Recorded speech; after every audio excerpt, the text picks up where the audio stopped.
સ્વામિનારાયણ સંપ્રદાયના સાધુ જ્ઞાન પ્રકાશ સ્વામી હાલ વિવાદમાં આવ્યા છે। જ્ઞાન પ્રકાશ સ્વામીએ અમરેલી ખાતે એક સત્સંગ સભા દરમિયાન જલારામ બાપા વિશે બફાટ કર્યો હતો કે જેને કારણે ભક્તોમાં ભારે રોષની લાગણી વ્યાપી હતી। ગુજરાતમાં જલારામ બાપામાં વિશ્વાસ ધરાવતો બહોળો વર્ગ વસે છે અને આ સંતને કારણે ખૂબ મોટા પાયે લોકોમાં રોષ જોવા મળી રહ્યો છે। જે બાદ જ્ઞાન પ્રકાશ સ્વામીએ બફાટ બાદ વિરોધ થતા માફી પણ માંગી લીધી છે, પરંતુ હવે આ મામલે રઘુવંશી સમાજ આગળ આવ્યો છે અને જ્ઞાન પ્રકાશ સ્વામીના નિવેદન પર પ્રતિક્રિયા આપી છે।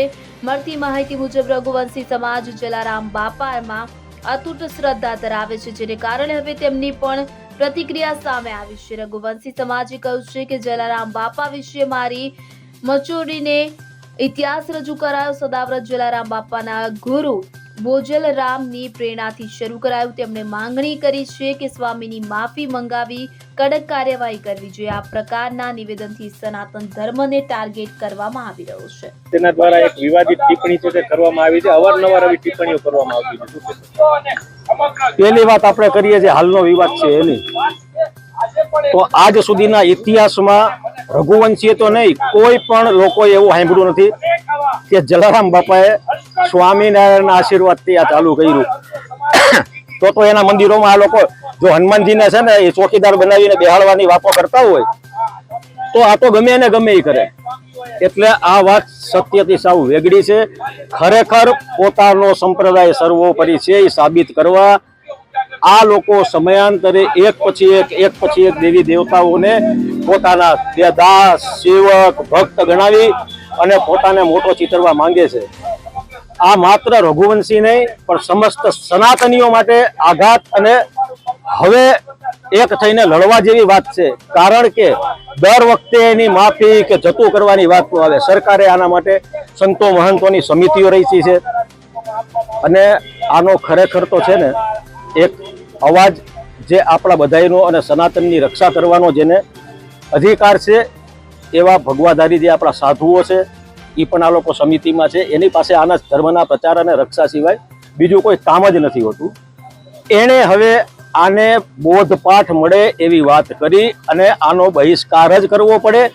બાકી આ લોકો તમને દર વખતે જતું કરશો એમ આ છે ને કોચું ભાડે ને ત્યાં હલાવે છે। તમે કોઈ દિવસ સાંભળ્યું બીજા હિન્દુ સિવાયના ધર્મ વિશે?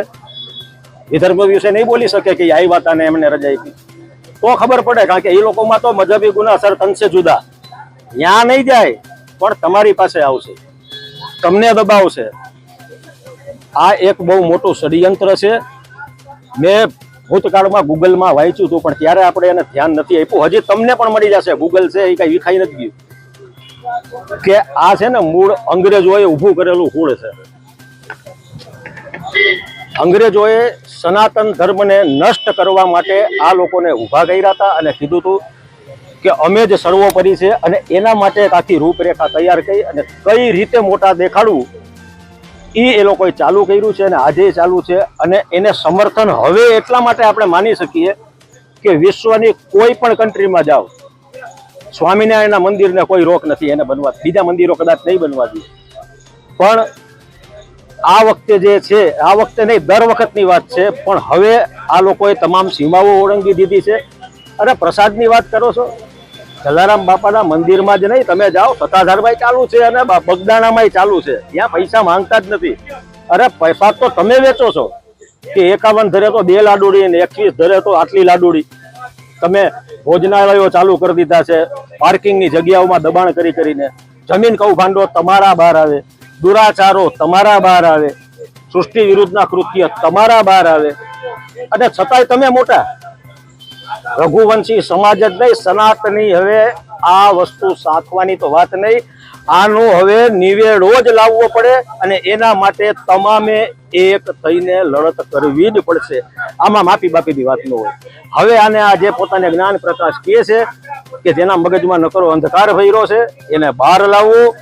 આ એ કોના ઈશારે બોલ્યો છો, કેના કહેવાથી બોલ્યો છે, ક્યાં શાસ્ત્રમાં ક્યાં ઇતિહાસમાં લખ્યું છે? અરે જલારામ બાપાને તો રામ ભગવાને આ સૃષ્ટિમાં જો સૌથી છેલ્લા દર્શન દીધા હોય તો રામ ભગવાન આ જલારામ બાપાને આપ્યા છે કે એ સાધુના વેશમાં આવ્યા હતા એની પાસે, ઇતિહાસ બોલે છે। અને ભોજલરામ બાપા જે એના ગુરુ હતા એના પ્રેરણાથી એને જે આ સદાવ્રત ચાલુ કર્યું હતું અન્નક્ષેત્ર, આજે ચાલુ છે, 1 રૂપિયો લેતા નથી. આખા વિશ્વમાં એકમાત્ર મંદિર છે. તમે તમારા સંપ્રદાયને જ્યાં સુધી લઈ જવો હોય તમે તમારે ઇન્દ્રથી પણ મોટા થઈ જાઓ, અમને કોઈ વાંધો નથી. પણ બીજા ધર્મને કે બીજા સંતોને કે બીજા ભગવાનને નીચા દેખાડવાની આવી ભૂલ ક્યારેય કરતા નહીં. કારણ કે તમે હજી ખાલી જલારામ બાપાના પરચા જોયા છે, રઘુવંશી સમાજ અને સનાતનીના નહીં.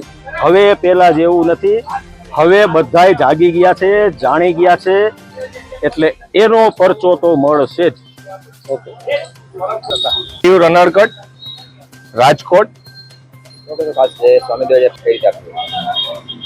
વિશ્વવિખ્યાત સોરઠી સંત પૂજ્ય જલારામ બાપાના જે સદાવ્રત વર્ષોથી સદીઓથી ચાલી રહ્યું છે એના વિશે સ્વામિનારાયણ સંપ્રદાયના જ્ઞાન પ્રકાશ સ્વામીજીએ ખોટો ઇતિહાસ મારી મચોડીને લોકો સમક્ષ ઉજાગર કર્યો.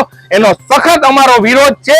કેમ કે પૂજ્ય જલારામ બાપાના ગુરુ પૂજ્ય ભોજલરામ બાપાની પ્રેરણાથી આ સદાવ્રત શરૂ કરવામાં આવેલ આ જગ વિશ્વવિખ્યાત પ્રસિદ્ધ વાત છે.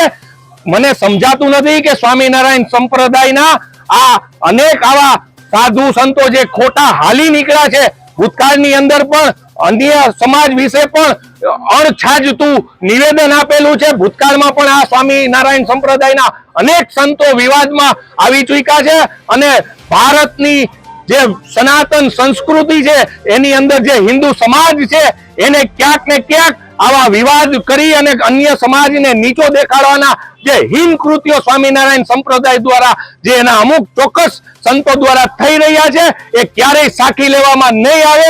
અને આની માફી એમને જાહેરમાં જ્ઞાન પ્રકાશ સ્વામીજીએ માંગવી જોશે. કેમ કે આ ઇતિહાસ ક્યાંય ઇતિહાસના પાનામાં ઉલ્લેખ જ નથી. આ સદંતર ઇતિહાસ ખોટી રીતે રજૂ કરવામાં આવ્યો છે અને આનો સરળ શબ્દમાં અમે વિરોધ કરી છે.